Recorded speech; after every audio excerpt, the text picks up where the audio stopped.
मंत्री पंकजा मुंडे यांनी मात्र अंबेजोगाईच्या संपर्क कार्यालयाच्या उद्घाटनाप्रसंगी मात्र आपल्या कार्यकर्त्यांना एक आवाहन केलं आहे। ते म्हणाले की पंकजा मुंडे कार्यकर्त्यांना बजावून सांगितल्या आणि म्हणाले की माझ्याकडून कोणत्याही घटनाबाह्य गोष्टीची अपेक्षा करू नका।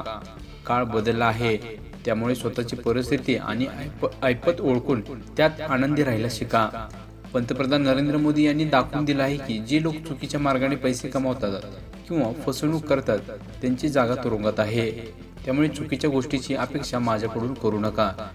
आणि पंकजा मुंडे यांनी पुढे बोलताना सांगितले की जर एखादा कार्यकर्ता आजारी असेल, त्याला कॅन्सर सारखा गंभीर आजार असेल तर मी माझे घर गहाण ठेवून त्याला मदत करेन, पण जर कोणी चुकीची कामे करून किंवा फसवणूक करून संकटात सापडलं तर त्याला मी मदत करणार नाही, असं मात्र रोखठोक पंकजा मुंडे यांनी यावेळी भाषणात सांगितलं।